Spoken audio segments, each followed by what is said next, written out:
All right, so since Trey can't get us started here, welcome back to the OneCast. We got a lot going on in the bass fishing world, so stay tuned. Let's talk about it. That's a good one. That's a good one. Oh, God, it's a toad, son. It's a toad, dude. Let's go. I wake up to a little bit of drool on my pillow, feel like it's gonna be a bad day.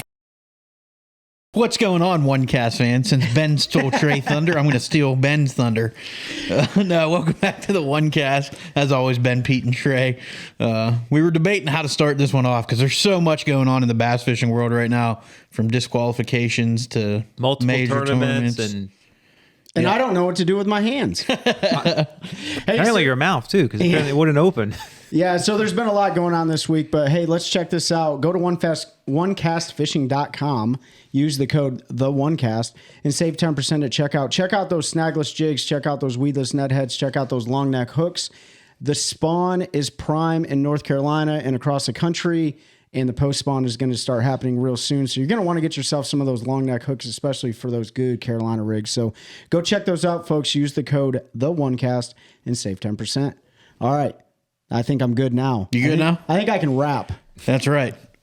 So before we jump into the episode, fishing's been pretty good. I don't know how much Ben's been out. I know you went out a little bit, but Trey and I got out separately last, today's Tuesday, so Sunday we got out.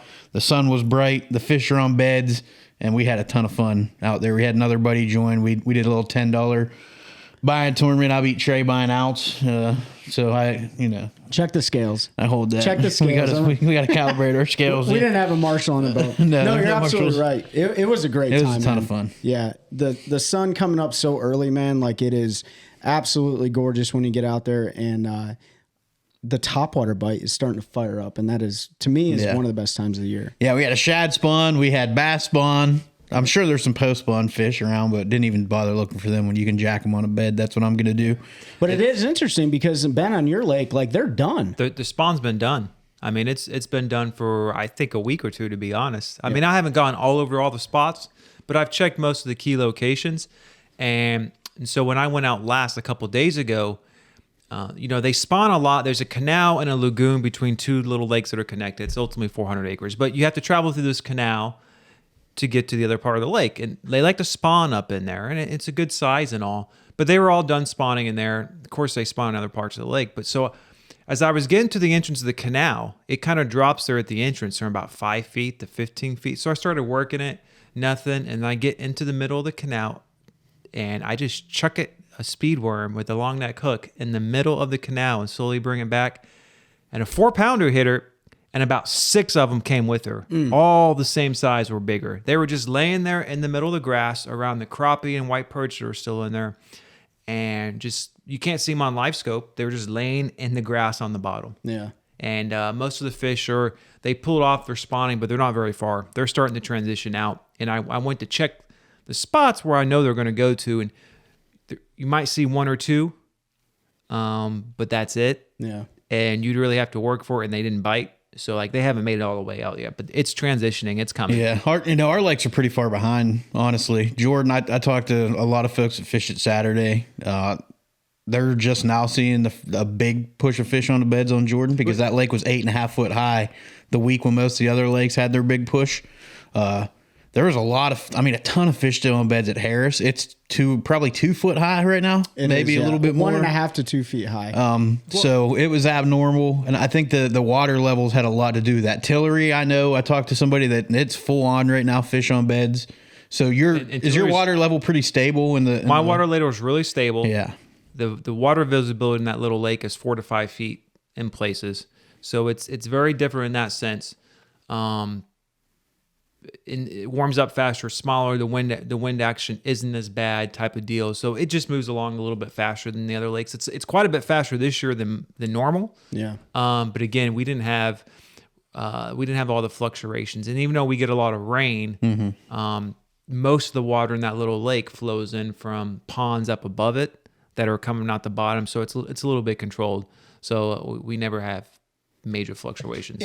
When we talk about these lakes, folks, they're not very far apart. You know, some of them are 15 minutes from the other lake. As a crow flies? Yeah. Well, Harris and Jordan were at 3 miles maybe as a crow flies? Yeah, they're super close. And my lake is maybe 20 miles. 20 miles, yeah. Crow flies, but they're not very different. Or they're not very far apart, but they're very different. So like when you look at like diversifying your portfolio and going out there and fishing on different bodies of water, like North Carolina has it. You can go out and fish certain techniques in like Ben's Lake, which is filled with coontail and vegetation. And then you can go out there on Jordan and you can flip laydowns all day. But if you remember, or if you haven't checked it out, go back to the episode where we talked to Corey Oakley, who works for North Carolina. He's one of the main biologists here. And he talks about that with the different types of watershed and different types of habitat it feeds the systems here. And Ben's Lake is very, very, it flourishes with habitat, like a lot of nutrients and stuff. But some of the other bigger lakes around the area with the development going on with residential development and so on and so forth, they are being affected. However, the fish are adapting to that change. So go check that episode out. I think you'd be really pleased to hear some good educational stuff, and we'll have him back on. You just have to be on the water to figure it out. You really do. I mean, look at all and we're going to get into it, all the tournament events that are happening here that are recently or going on where we're recording right now. You had bass down in Lake Murray, about 3 hours south of here. They were catching them on beds. Yep. Right. Right now, heavy hitters, they're down in Caney Creek. There were some catching them on beds. And then the NPFL. Wright Patman. Yeah, the water was high in the bushes. I don't. There could have been. I don't know about that. But there was a few sitting there and they were trying to make beds, but ultimately the water was so high and it was kind of a painful event. But I mean, you're talking from Louisiana to South Carolina, North Carolina, and then going up further north. Like it's full spawn right now. Yeah. It's not much further north. You still got a ways to go. Water's still 40-some degrees in Pennsylvania. You still got a ways to go. Yeah, we saw Destin's there's still giant. 9 inches of ice in Minnesota. Like, I talked to a buddy in Minnesota. I posted some pictures from Sunday, and he's like, quit putting pictures of you in shorts. We still have like 9.5 inches of ice on our lakes. It just needs to stay that way. I will say, though, the flooding, like everyone likes flooded lakes. Like we love when Jordan gets flooded to a point. We love when other lakes get flooded to a point. But I'll tell you, based on talking to, you went out there and then other people on Jordan, like there's water that if it's so far back, you can't fish it. It also does impact the spawn potentially in a negative way. If they drop that water and those bass are up there in inches of water spawning and then they drop it, those eggs are trashed, right? Yep. And think about how fast the water moved at Jordan. The Bragg Bass Busters was out there on Saturday. When I went back and looked at the graph of the water level, it went up 7 feet during the day. Yeah. Oh my God. So luckily they put it on the boat ramp that, I mean, if they would have put in that pose, that boat ramp would have been underwater by the time they were done. Yeah. But, it went up so fast and then they drew it down fast. Yep. Right. Only about a week. And then we got up to almost 10 feet high. So with the water fluctuating that much, the bass are not going to make a bed and stay on it. I've seen that at other lakes and locations. Bull Shoals a couple years ago, 60-degree water. There was some making some beds in the backs of creeks, and then the flood came in and the water came up and It actually concerns me more for Harris a little bit because, I mean, granted, there's fry already. There's bass that have already spawned out. But there are bass still moving up on beds. And if they do drop the water on Harris where you were catching, we got an awesome clip, and we'll put it on social media of Pete snatching one off the bed. But if they're spawning behind all those reeds and then they decide, hey, we're just going to pull that water, those eggs are trash because it's been so high for so long. With Jordan, you're right. It was high, and then they dropped it. So maybe that didn't affect them as badly. And what's the water temp at Harris? What were we getting? 68, 70, 72. Yeah. With that water temperature at 70, so eggs are done in 2 days. Yeah. They'll hatch fast and they'll be okay. So a lot of those fish were just setting up though, which was weird. Yeah. So you got a couple days with the dance and hopefully they'll hold water long enough or it starts to drop before they lay and they just build another bed. It was definitely, I wasn't expecting to find them behind the grass, but they were there and it was fun. So we've been having some fun. We've been catching some fish. We've had awesome weather. But what's been going on in Texarkana? Somebody had a not fun time.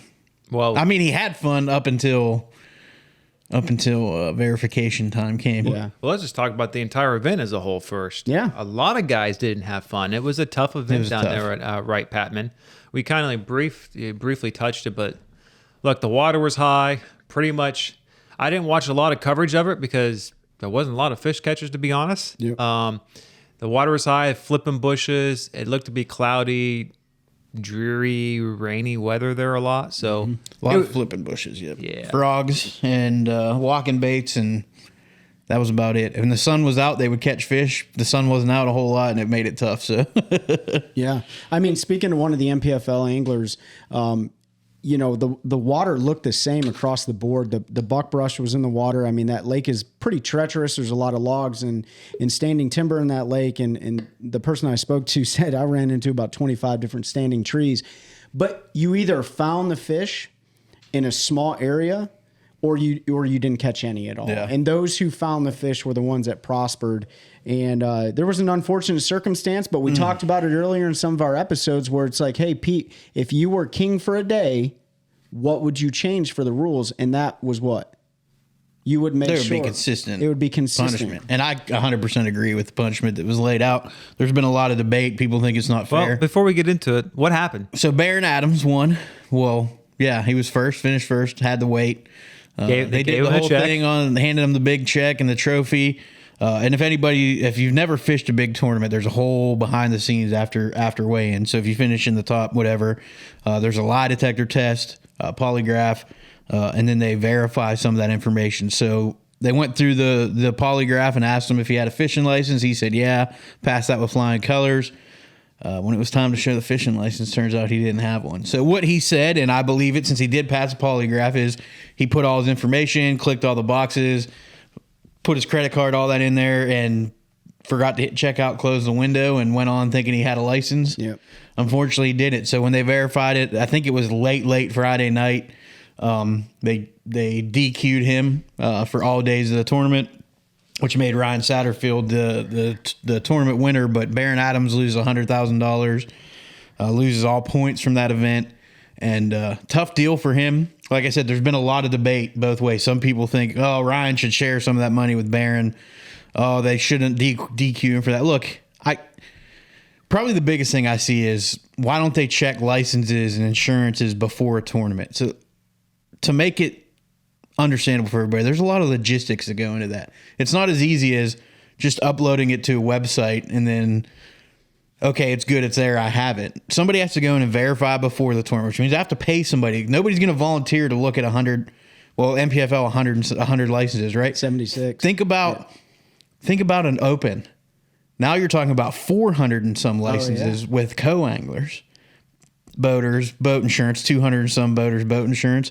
The elites, 100 plus boats, insurance, licenses. All of that costs money to a tournament series. That either takes away from the winnings, which is anglers aren't going to want to fish, or they're going to somehow have to come up with the money to pay those people. So that's a big reason why. We saw it last year in an open with the insurance with Trey Swindell, which we talked about. It's not a big deal. It's a written rule. No, not a big deal. Like, as in, it would not be difficult to solve this problem. At the very beginning of the season, fishing licenses are good for a year.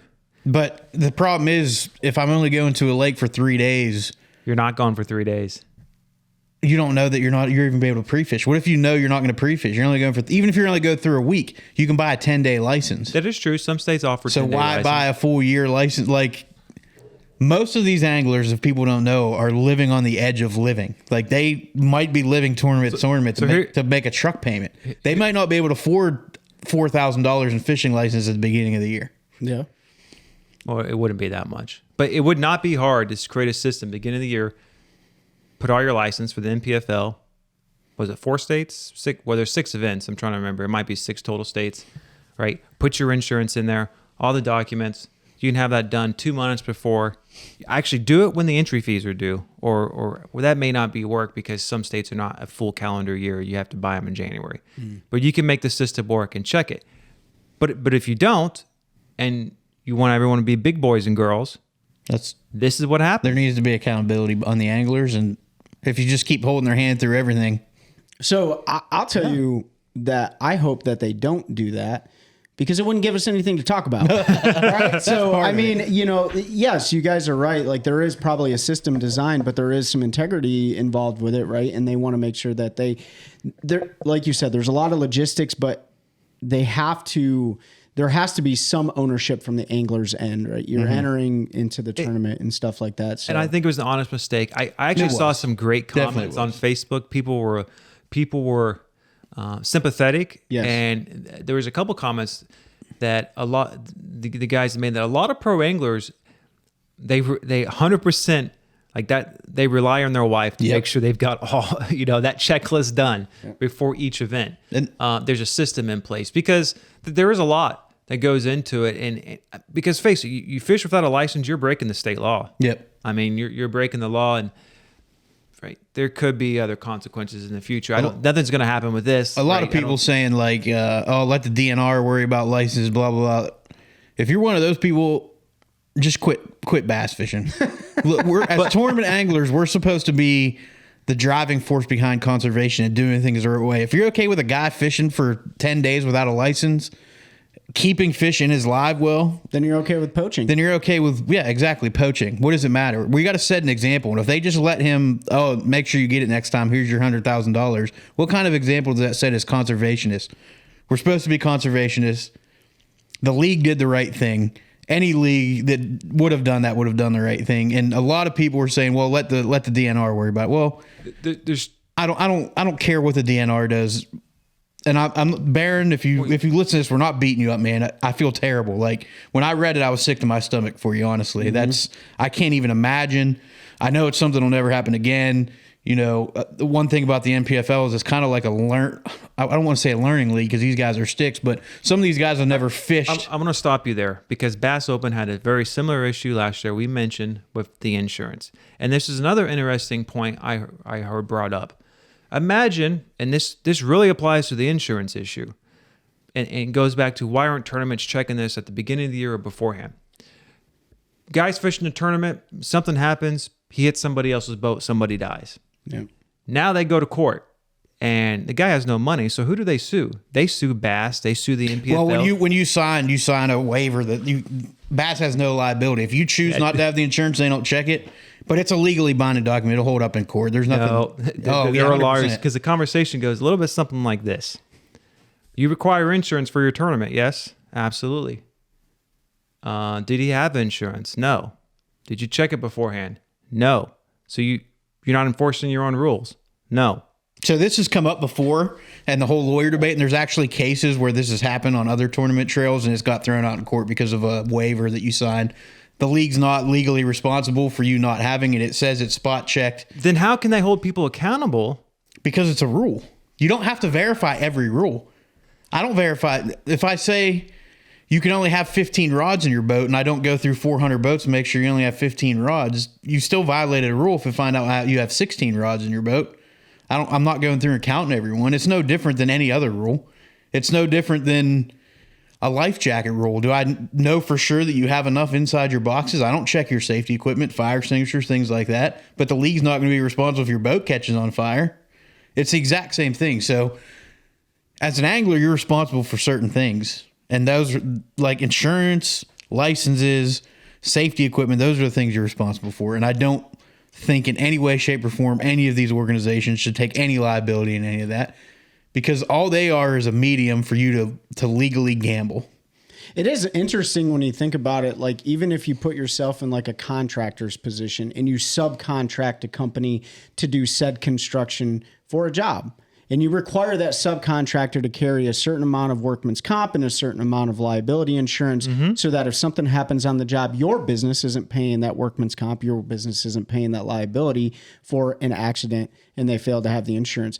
It's a really gray area, even though you verify that in the contract world, because I do that every day. Okay, so you do verify it, right? You have to use a third-party company to verify it, who actually logs all of that, and it's about $25,000 a year for that system for one company. Because that's the big issue about hiring contractors. You want to make sure people are insured and bonded. Because if something happens when they're working, who are those people going after? Oh, they're going after you if they're not. Yeah. Or you have nobody to go after if they burn your house to the ground if they don't have insurance. So I get what you're saying, Ben, like it come back on the league, but there have been instances where that's been thrown out in court because of that waiver. They do what they can to cover themselves. I'm originally from Missouri. You're going to have to show me. I'll look those up. There, a couple of them were Texas, some of those bigger leagues down there where they're giving. Maybe we can try to get an attorney on. Yeah. That dealt with one of these cases. Maybe we can get that attorney on Eufaula who lied about who he was and what was holding for that guy. Maybe he'll be able to tell us. But no, anyway, Baron, we're not beating you up. This has been really good debate, and there's a lot a lot more that can go into it. I, for one, I think Trey's on the same page as me. I don't think the league should have to check everybody's license. I think as an adult fishing professionally, you should have some liability. You should be able to have a system in place to make sure you have everything. This is a terrible circumstance, and I feel terrible for Barron. I hate it. I hate that you lost the points, the money, and that everybody's I hate that we have to talk about it. I mean, it's good content, but I hate that we even have to talk about it. The one comment that I because saw, this guy's going to be sick of hearing it. Oh, of course. And in fact, I think he's joining Stephanie and Harvey on their podcast on the Bass Hub. Yeah, the Bass Hub. But the one comment I did see, and I chuckled at this, was somebody asked the question, well, what is the penalty? What is the penalty for not having a fishing license? And somebody underneath said $100,000. And I was like, dang, that's a sick burn. But you're right. It sucks. It happens. It's a lesson learned. It's a warning label on a box. That's why warning labels on boxes were created, right? Because we seen something bad happen. So hopefully this never happens again. Hopefully his career prospers with the NPFL. But, this is something for us to talk about, and it's something to educate the public on. Is anglers have a sense of accountability. The organization has a sense of accountability. Yeah. Which one? They don't trump each other. They're both equally important. The last kind of point to your point about being able to do it all at the beginning of the year, upload it to a website. If you can do it all at the beginning of the year, why do we even need to upload it to the website? Just go buy everything and know that you already have the beginning of the year, and you self-verify. Okay, I got everything I need. I'm good to go. Why should the league have to invest time or money in the offseason to pay somebody, to verify that stuff? That was just the verification process. So I know what you're saying. So they don't get bad press like that. Again, like at the same time, the angler at the beginning of the year can say, there's our schedule. I need these 6 licenses and go buy them and be done with Pete, it. we talked about this, but the reason why someone doesn't, because they don't want to buy a full year license, they want a 10-day license. Yeah. So that makes sense. There's a lot of things. I mean, it sucks. I will say, it sucks it happened, but I respect the NPFL for doing this. Just like Bass last year. I mean, you're talking about paperwork, minor infractions. So look at the comments. A lot of people are like, "Are you really serious?" On both these events. Those guys got disqualified, and you look at some of the other things that have happened on the other tour the last year. Yep, and that's what I brought up, the consistency thing. You have 2 guys in BPT that violated a state law, and they didn't lose any points or anything. So that's why I'd like to see that stuff written in stone. If you haven't listened to our episode about us taking over the league, that's going back a few months too. Yeah, it's one of our first episodes. Go listen to it. We have some really good stuff, but mine was consistency across the board, because one of those guys, and I'll call it right out, was Jacob Wheeler, and he's Jacob Wheeler, and essentially nothing happened to him. BPT, MLF paid the fine for him, said we told them they could do it. We didn't tell them, check the state laws, blah, blah, blah.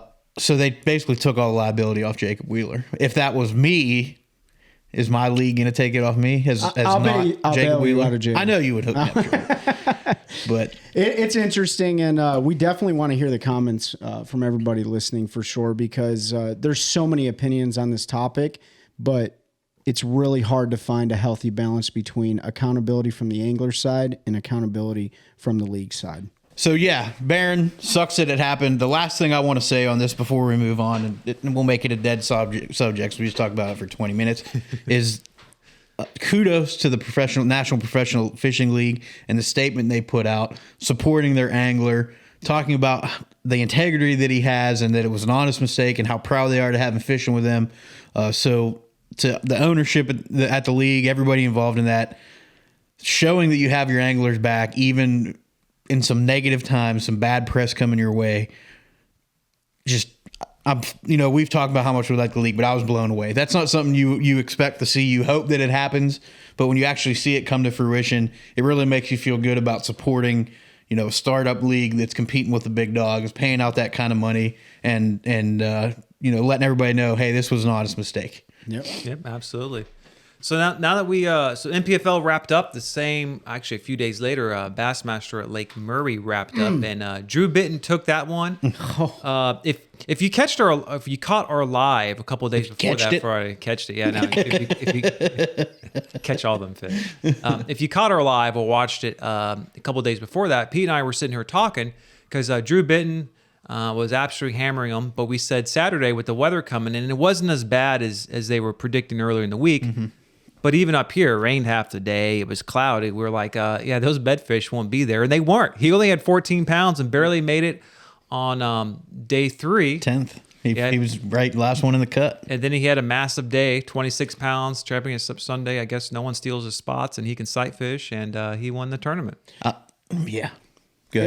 It was interesting. I thought that if Hunter Shryock was able to keep the momentum he had, he would pull off that win, and he would have, except for Drew Benton knocked out almost 27 pounds worth of bass. That was the biggest bag of the tournament. And it was giant. And you don't see that a whole lot on the last day of a fishery being put under all of that pressure, and then the biggest sack of the tournament being brought in the very last And day. I almost went down there this week.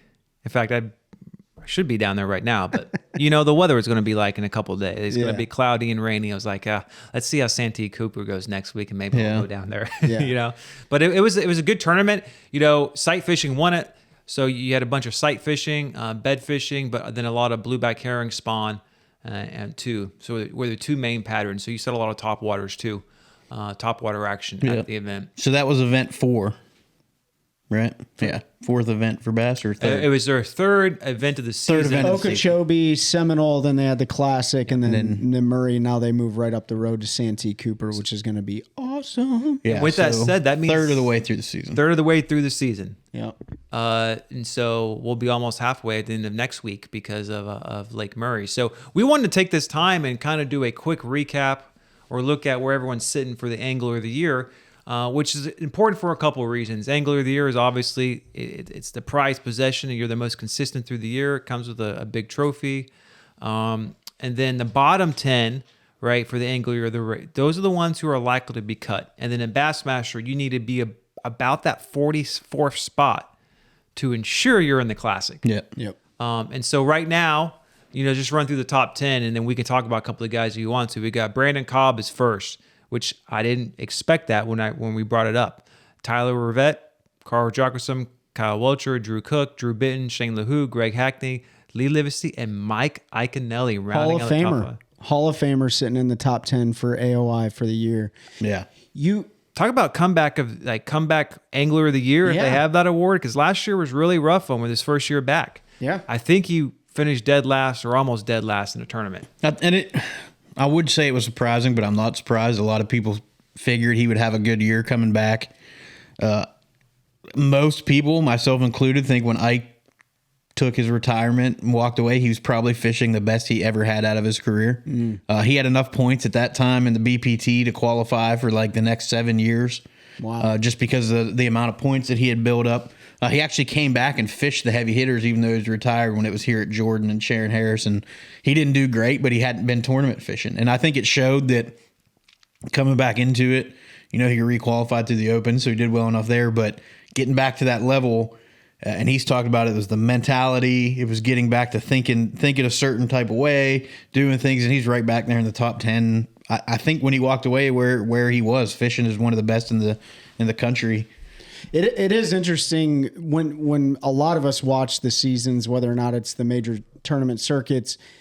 Locally we pay attention to the winners, but I think nationally everyone pays attention to the winners. They always have the winners on the podcast and doing the post-tournament recaps of the winners. But I like to watch the points race for the year. I mean, last year was amazing with Brandon Lester, and I know he was talked about on some of the other podcasts. Like, he was only a few points away from beating Polinek. And so when you look at the most consistent anglers across the board, you don't really hear a lot of those names. Obviously, Tyler Rivette, he got a win. He's been consistent. Yeah. Brandon Cobb's been really consistent this year. Right. When I said I was surprised at Cobb, I was surprised to see him at 1 because he hasn't won this year. 2, in a lot of the other names, except Shane LaHue, I haven't heard a lot about this year. But like watching live coverage, they're on their boat. You see them on social media, on the news. So if I had to pick the two I was most surprised by, Brandon Cobb and Shane LaHue this year, is just I haven't seen as much of them. But they're obviously being very consistent because they're in the top 10. Well, they're up there because Brandon Cobb's first event, he placed 3rd. Nobody talks about 3rd place. Yeah. His second event, he placed 8th. Nobody talks about 8th place. His third Elite Series event, we're not talking the Classic, he placed 6th. So That's going to do it. He's been in the top 8 for 3 tournaments in a row. Tyler Rivette, obviously he got a first place win, and then he had a 3rd place, and then he had a 30th place. So it shows you that even though you drop down and have a 30th place, depending on where you fall within the rest of the tournament season, like you have a shot. But that's about the biggest bomb you probably can have is in that 30th to 50th range before. If you average 30th in the elites, you'll finish in the top 10 in Angler of the Year. But unless you're Polnick, and then you can finish dead last. Well, then you can have I think he finished last. He or was almost close. Or almost. He was down there. He was way down there. But you just have to win 2 or 3 in a year, and you're good to go. Greg Hackney being back in there. Yeah. He's been consistent since he came back to Bass. He's had some good events, but fishing back at that high level 5-fish tournament again. Good to see a guy like that. Always loved Greg Hackney because I like to fish like him, shallow, jig. Where, a lot like John Cox and them, like to fish. Lee Levisay without having a Texas tournament is right there. Yeah. He's consistent, man. I think so. You got a couple OGs in that top 10, and you don't have any rookies in that top 10 though. How about Carl Jochimson though? Carl Jochimson? Jochimson, however you say his name. He is somebody that, I mean, first of all, his YouTube content's amazing. The dedication, the attitude he has, like he crushes it, man. Like, and I think you'll see him hoist another trophy. I think he won on Lake 10 Killer back in, 2017 or something like that, 2015. That was his one and only Elite Series win, but he has been consistent across the board. And when you look at the best anglers at the national level, it's those guys right there, the ones that stay consistent. They may never get a W. I think Bernie Scholes has never got an Elite Series win. He's been close, but yeah. He's in contention a lot, specifically on the Florida fisheries. But, besides seeing all the social media posts of everyone hoisting a trophy and stuff, these are the guys that aren't talked about. And I think it's important for everyone to pay attention to that points race because those are the guys to beat right there. They may never get a W, but they're always going to be in the Elite Series, and they're probably not going to get cut. You know what I mean? So unlike the bottom 10 that stand at risk of being cut at the end of the year. And on that list right now, we've got Gary Klaus, Kyle Norsetter, Brian New, Frank Talley, Paul Mueller, Larry Nixon, David Williams, Clinton Davis, Mike Huff, Keith Poche. Look, it's still, third of the way through the season. One of these guys win one, right? They're going to be right back into it. A lot of flex. Except for Keith Poche, because he only has 8 points. If he won one, that puts him like probably 70 or something right now. Maybe. So, I don't know. Depending on how everybody else finished. We've talked about him, and he's kind of. But Poche's bed was made after the first event when he couldn't make it to Okeechobee because he made the cut at Toho, Yosemite Chain. And then he won the event on the Tennessee River. And then he won the event on the Tennessee River. So, of course, he's going to go ahead and fish Lake Murray, knowing full well that Bass is going to disqualify him because that precedent had been set a couple years prior. Larry Nixon's he's a legend on there. So he's probably, they could try to cut him, but he'll just legend status back in if he wants to keep fishing. That is interesting for a legend. How long do they get to maintain that status before they actually get cut? It's a point system. It's based upon classic wins. He's got enough to go for a while. Yeah. Kind of like Rick Clunn. Rick's down there. He's just outside of the bottom 10. Yeah. He's had a couple rough years, but he's got enough points, 50-some years of fishing BASS events to stick around for a while if he wants to. Mm-hmm. Guys that are really in trouble and honestly may not make it back. Brian New. Yeah. Brian's in some trouble. His don't suck motto, he's been struggling. I like Brian. He's sort of a local guy from Saluda down there, so not too far from us. But he's had he came in like gangbusters, won the first event he ever fished, hoisted a blue trophy, and has just kind of been spiraling a little bit downhill since then. He had a okay kind of first half of the season last year, but then kind of started to fall off and it's carried over this year. And he's beating himself up. I'm not going to beat him up. I can't even imagine the pressure making it there. Finally, your dream. And, Destin is a friend of ours, and he kind of went through the same thing. All of a sudden, you're fishing against the best 100 guys in the world, on a bass fishery. But for me in that bottom 10 looking right now, he's the one I'm most worried about not being back. Guys like David Williams. So David's been around for a long time. With BASS, they take a 2-year average. If you fish more than 2 years, though, you can drop a year and then pick up another in that period. So if you have a bad year, you can drop it. You can kind of save yourself. But Brian News in his second year of his rookie year, he doesn't have a year to drop. So if he's in that top 10 or in that bottom 10 in the average, he's in trouble. Keith Poche, this is his rookie year back on the Elites, correct? Yeah, this is Brian New's third year on the Elites. Yeah, he fished 2021 and he won his very first event. That was 22, wasn't it? I'm pretty sure it's 21. I think this is his third season. Okay. We'll it's have all to running verify, together. But yeah, it is. I mean, the season, especially with COVID and stuff, things got kind of weird. But yeah, We'll Google it real fast. I'm going to look it up right now. Keep talking. it's worth a Google. But yeah, definitely Brian New, and we talk, like you always hear anglers and people talk about momentum. I don't know. Maybe there's something in life or something that happened that just was like, boom, put it to a screeching halt. But you're definitely seeing something happen in that angler's decision-making process to where either A, he's just having some serious bad luck, or he's just not on them. You know what I mean? He's just not finding them, or he's just not staying with his the other competitors. So it'll be interesting. I mean, there's plenty of events left for the year for him to make up that ground. I know I think he does relatively well in the smallmouth fisheries. I know he did really well in Mississippi. They're not fishing there again though this year, are they? Where at? They're not fishing up in the Mississippi River, are they? In Wisconsin? Let's see, bass. They've got Lay Lake next, and then let's see what else they're doing. St. Clair. Yeah. They're doing one in New York. I don't think so. Yeah, because they went last year, and BPT's going up too. You're right. That way. So I had a year lost in there somewhere, COVID year. But imagine the feeling. Imagine the feeling of the anglers in the bottom 10, the bottom 9. Those are the ones that are sweating bullets. And then the anglers in the top 9 in the elite qualifiers, those are the ones that are coming for your lunch money. They want you to fail so that they can make it.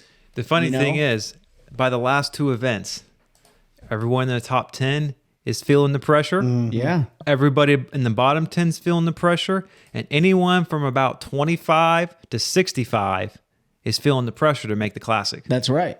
So unless you're top 20, Yep. going in the last couple tournaments, and you're still not guaranteed because you finish dead last in 2 events and it just falls off the rails, like you're probably not going to make it, but or the odds drastically go down. But so I did look it up, Trey. 2021 was Brian's rookie year, so I lost a year somewhere. Well, we all lost a year. Let's be honest, we all lost a year. But still, even at 3 years, if he's had too bad enough, and it makes it tough. But I know, just back, not to interrupt, I know we were talking about other stuff, but like David Williams, that guy's been around for like 30 years.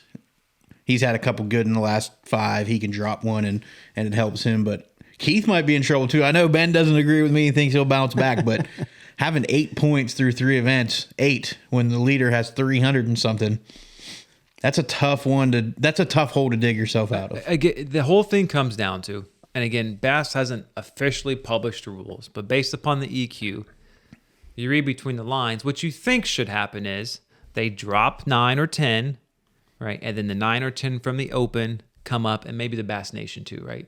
It's supposed to be 10. I don't think... I think they did change the Bass Nation rule. They don't make it to... They just do the Classic for them now. So whatever it is, right? However many they're dropping, right? That's how many they're going to pick up.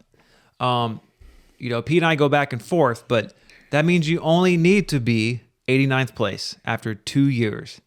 So statistically and probability, like if Keith fishes all the events the next 2 years and is his normal self, right, next year or the rest of this year and next year, then he'd probably be okay. The problem is for him if he decides to fish BPT again next year and there's a conflict. That will be the issue. He's going to have to make a decision and either sacrifice the elites altogether. No, I mean he's knowingly going to have to make that decision, and that's where John Cox was, and he made the decision that the elites were right for him and not the BPT.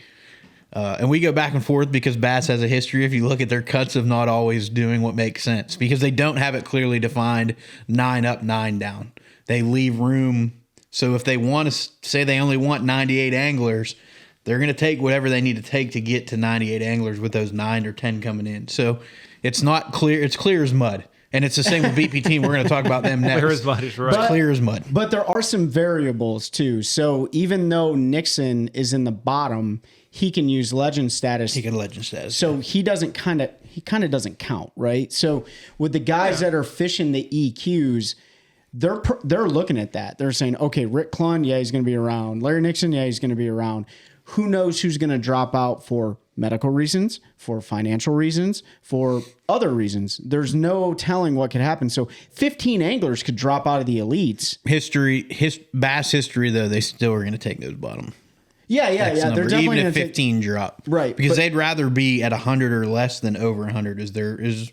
And there's lots of publications where they talk about it. That's their sweet spot. So if 15 leave, they bring 9. They're probably still going to take 9 or 10.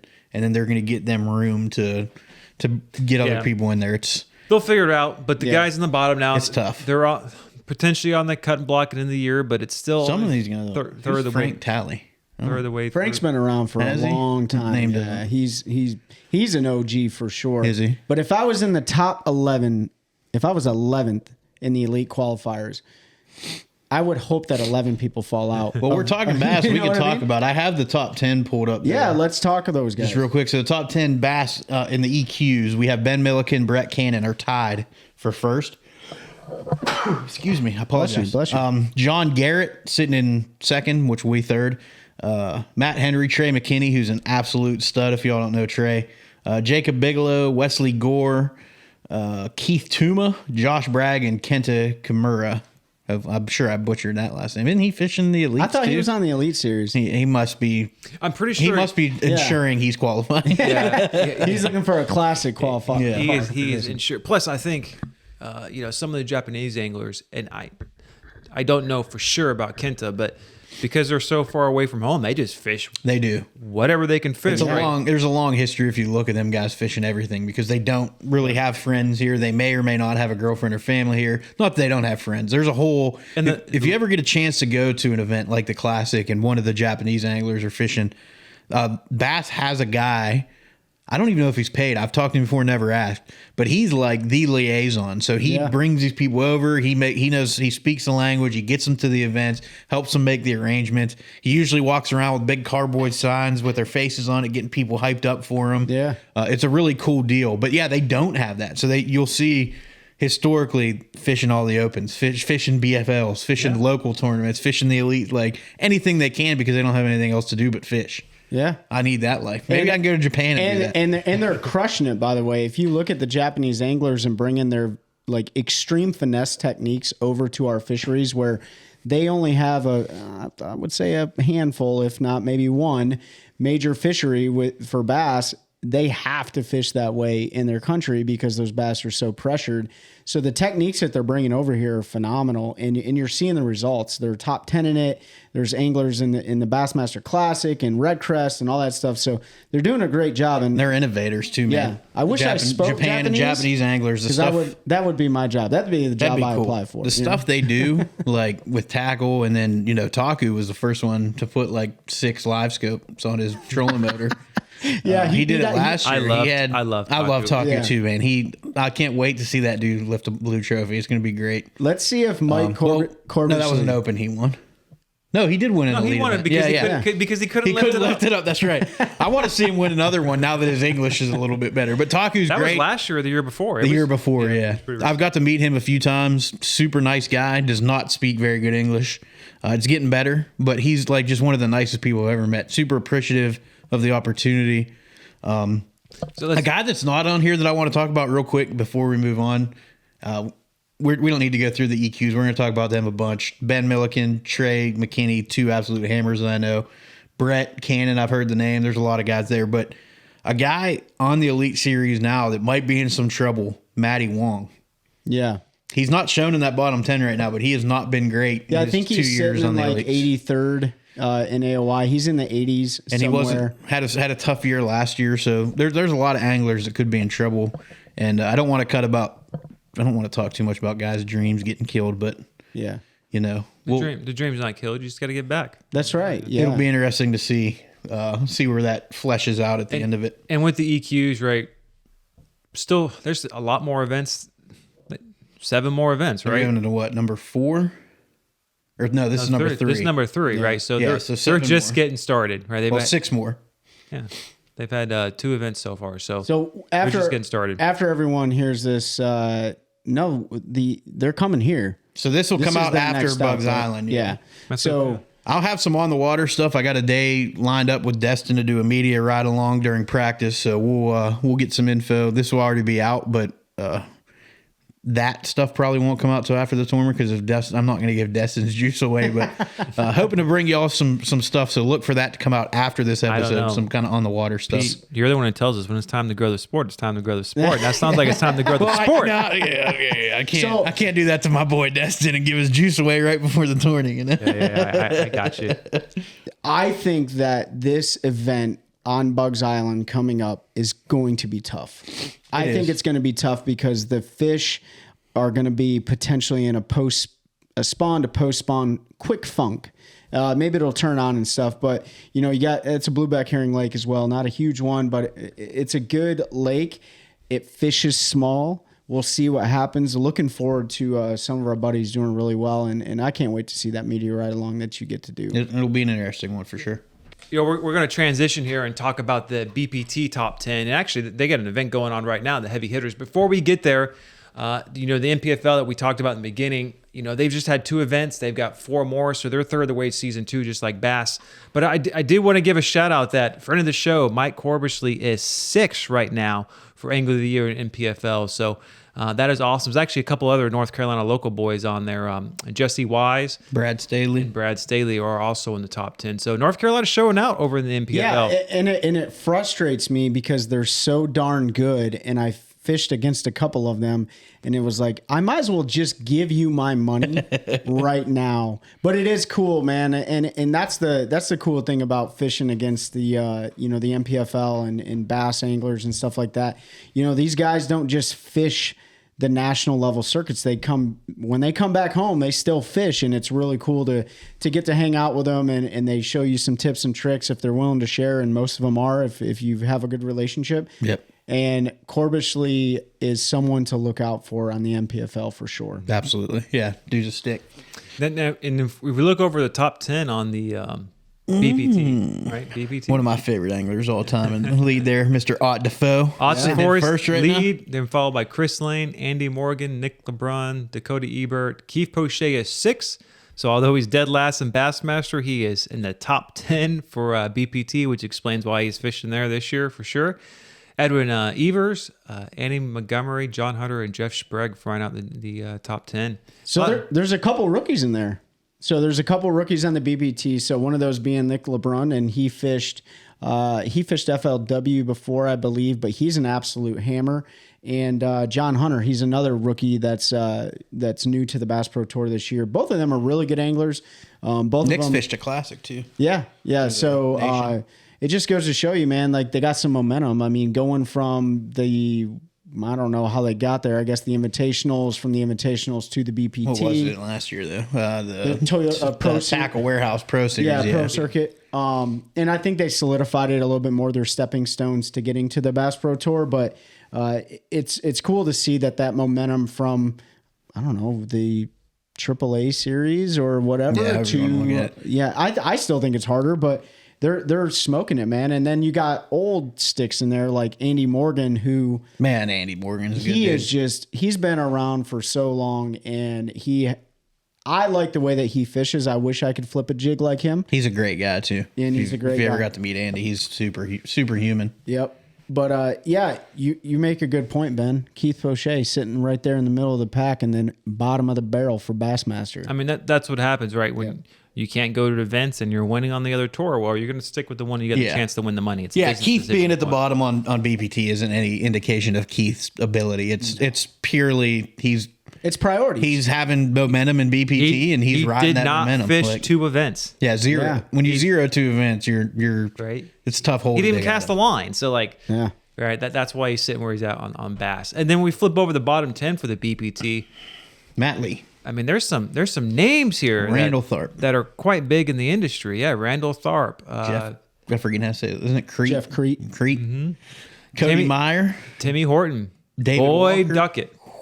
Do you think Boyd will kick himself out of his own league? I mean, the last podcast I listened to with him, he said he'll keep fishing as long as they let him keep fishing. So we'll see. Yeah. Yeah, they do have a board that does that. Tommy Biffle's in there. Dean Rojas. Mark Daniels Jr. That's the one that surprises me the most, to be honest. Kelly Jordan, who isn't Kelly a rookie too?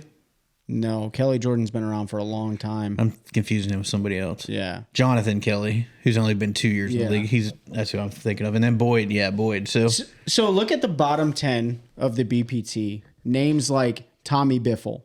Names like Timmy Horton. Names like Randall Tharp. Jeff Crete. Guys that have been around for a long time. And then you look at the bottom of the Elite Series. Guys like Larry Nixon, even though he just came back. Guys like Rick Clunn. Guys like David Williams, right? And I think we talked about that before, is like, is there a point where momentum runs out and age starts kicking in and things start just kind of going down a little bit and affecting performance? And Ben, I know you talked about it, like especially with Rick Clunn. I think somebody asked, like, what do you think it is? It's ultimately age, and you slow down, right? You're not going to be as fast tying knots. You're not going to, if you can see the knots. I mean, I'm sure a lot of these guys, their eyesight's not good now, right? Yeah. And so they got to focus more.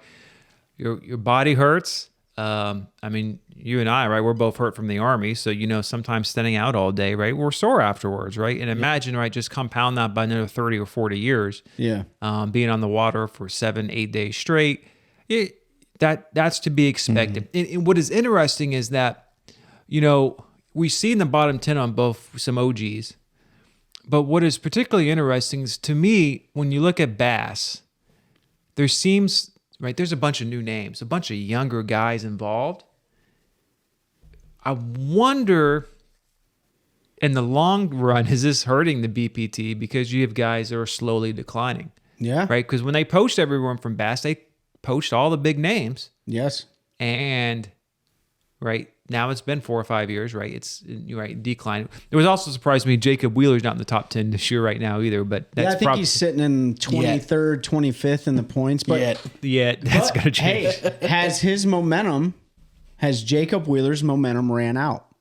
And we'll see that. We talked about it back in our first episode or second episode when we talked about MLF and the rules changes. And I think some of this is the change to 5 fish. Guys flourished off of and got used to not fishing 5 fish. Now, Jacob still fished 5 fish, local stuff, and did some other things. But when you start competing against guys, again, at a level at 5 fish, and you talked about 2 rookies being in it, those 2 rookies came right out of fishing for 5 fish. They did. I think what you're seeing is some of that shift in the change in mentality. Jacob Wheeler's a stick. We know it. He could go out. If they went back to total weight, he'd probably go out tomorrow and catch 300 2-pound spots on a lake and win. On a lake that doesn't even have spotted because bass. that was a different mentality. And now back to 5 fish, you're looking for different bites. You got to kind of change the way you're fishing and the way you're doing things a little bit. I think that's what we're seeing. I'm going to reserve judgment to the end of the year. I mean, again, BPT's over the third of the way done, actually. Yeah. This is their 4th of. Yeah. Well, this sun doesn't count, but they fished for it. But it's still early. They still have quite a few events. I mean, Wheeler's, I think, 25th. But when you look at the point spread between them, it's not that big. It's not a lot. Yeah. So, right, and I always check to see what he's doing. Right, at the events, he's still making cuts and stuff. Mm-hmm. Right, just not quite as high. So, it'll be interesting. I'll reserve judgment at the end of the season. And I wonder, right, Pete, you brought up a good point, right? They changed it. It does, right? They changed the 5 fish strategies. I wonder how it affects, right? The heavy hitters is going on right now. I don't even want to talk about this whole confusing. I was confused. I looked it up. 9 fish, right? So heavy hitters apparently is not a 5 fish. It's total weight. It's total weight, and they've probably got a 2-pound limit. And then championship will be 3 pounds, I'm sure, just like it's annoying. It traditionally is. I'm just gonna be straight. It's annoying. You're not even fishing it. But I can't imagine. As an angler, it's got to be annoying. As somebody trying to watch it and keep up, like Ben said, I haven't had time to really watch any of it. But when you go look and it's 9 fish for this weight, you're like, what? Why? We're doing it the old way now. Like, why is it different for that? Why didn't they do that for Red Crest? how are the other cup events? Are they all going to be 5 fish, or are they going to do total weight? Like, the whole thing's just a hodgepodge mess right now, in my opinion. you know You what? have no idea what they're doing. It gives us something to talk about. It does. Great content. And let's talk about it right now. Quick mention, right? So down there, so again, we're only 2 days done with the heavy hitters, but wanted to bring it up. Alton Jones Jr., Group A on day 1, is leading with 34 pounds, 14 ounces with 9 fish. 33-14. 33-14 with 9 fish. The biggest fish of day 1 was Dakota Eber with 9.5. And then Group B, Andy Morgans took the win for day 1. Group B would be 33 pounds, 12 ounces, 11 fish, and then big fish was 7.8. Dustin Connell beat out his buddy Jacob Wheeler by 1 ounce. So it's interesting. Trey, how's that feel when you get beat by 1 ounce? We need to calibrate the scales. You know what I'm saying? But no, man. I mean, it happens. You talked about. We need to revisit what you said earlier. We didn't go on it. Mark Daniels Jr. like sitting at the bottom of the barrel. Mm-hmm. What an interesting feeling that must be to be in the same household as Wheeler and Connell and Adrian Avina, and he talks about it. Like, he has a YouTube series and he talks about that, and he's taken his audience, his fan base along for the ride. But you were getting ready to mention it earlier. Like, it's surprising to see MDJ down there in the bottom. It's also surprising to see who was the other one that was down in the bottom. Scroll back up real quick. Let's check it out. And as we look here, Mark Daniels Jr. had a pretty good year last year. Yeah. Some very solid finishes, and everyone can have an off year. Yeah. That happens. The other person that is interesting. Well, Mark Daniels Jr., staying on that topic, like, his road to professional bass fishing is very interesting. Coming from a very professional career in biology, I want to say it was, or environmental science, and then moving on. Like, he proved himself in the FLW, and then he moved on to the transition happened. But I can't imagine how that feels being in a household, knowing that you're an amazing angler, but something happened along the way and that momentum ran out. I think a guy like Mark, or anybody at this level, has been doing it long enough that you understand you're going to have bad tournaments, and sometimes they're going to be bad tournaments in a row. They're a lot more mentally tough than we are. Oh yeah, but I don't know. I think we're thinking of it from our perspective. Like, I'd be a train wreck if I'm in that house with them guys. Yeah.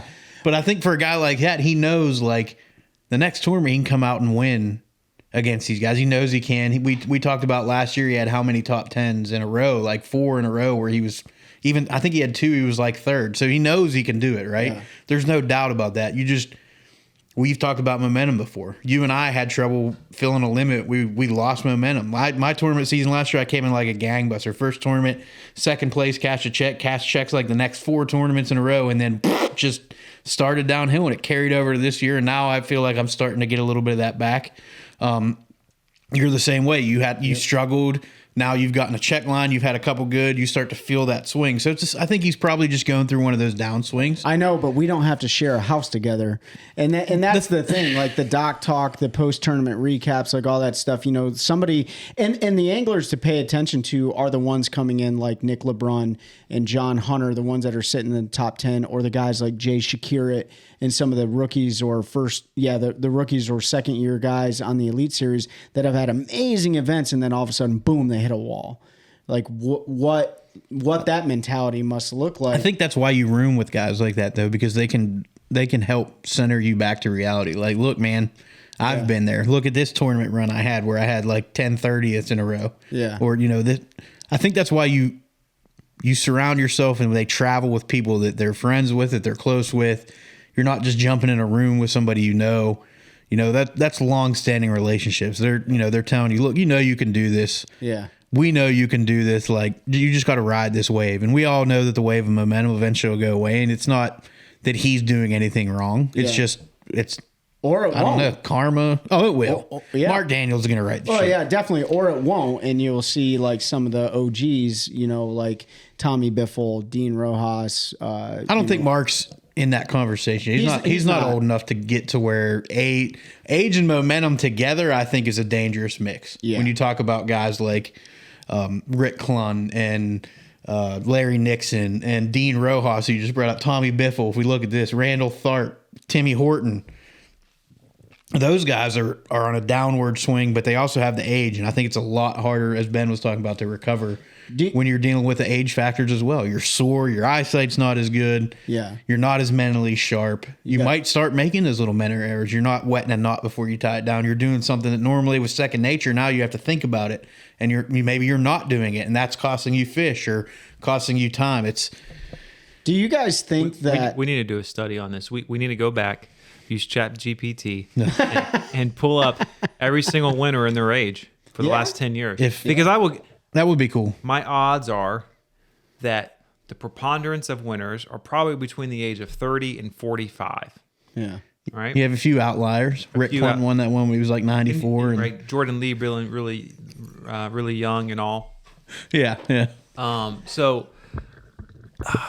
it'd be interesting. It's Well, you should do that, Ben. crime. You should chat GPT that and bring us the results for Fishing Friday. The last thing I want to ask you guys your opinion, and this goes for everybody. Do you think that the older group of anglers just don't pre-fish as much anymore? Outside of... Yeah. Do you think the pre-practice time is not spent like it is with the younger crowd? Do you think that It could be. Because I think that's probably think about the irons in the fire that the It's not even older crew pre-practice. It's just fishing, period. You're probably fishing less. When you have a day off at 20-some years old, you're probably a lot more likely to put the boat up and run to the lake. Rick jumped in the open at Toledo Bend. Well, he's probably trying to qualify for the Classic. Yeah. So I mean that is true, right? But there's a lot of guys. What is interesting with that is, I do. You know, everyone says if I had 200 days in the water, I could make the pros, right? If I had all that time, right? Everyone says it. Yeah. You know, I just had the time and the money, right, to have the boat and the equipment to do it. I could do it.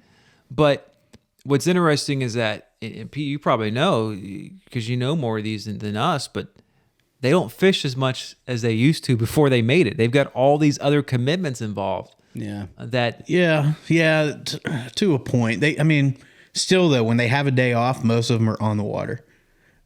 If they don't have one of those pre-scheduled events or photo shoots or commercials or doing something with one of their sponsors, pre-scheduled family stuff, most of them, when they get a day off, is on the water. They almost all will take a couple weeks during the off season to hunt and do that thing because most of them are outdoorsmen, so they hunt, they fish.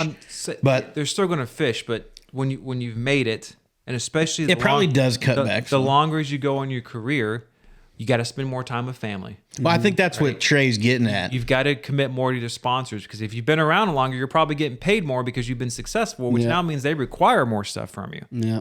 Right. And it may be going out to film content while fishing, but that is not the same. Do you think as prepping for a tournament? Do you honestly think though, as a sponsor, if I'm sponsoring Rick Clunn and Jacob Wheeler, that I'm gonna want Rick Clunn on face on more stuff than I am Jacob Wheeler's?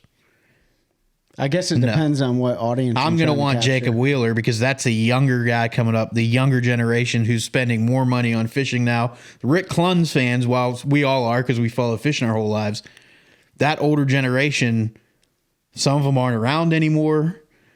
Yeah, if I go up to a high school kid and ask me who Rick Clunn is, I bet 3 out of every 10 knows who he is. The other ones have no idea. I'm just lost at what point you're trying to make. My point is that I don't think as you get older or longer in the sport that those requirements they're pulling you more to sponsorship. I actually think that time gets less, but you start spending more time with family.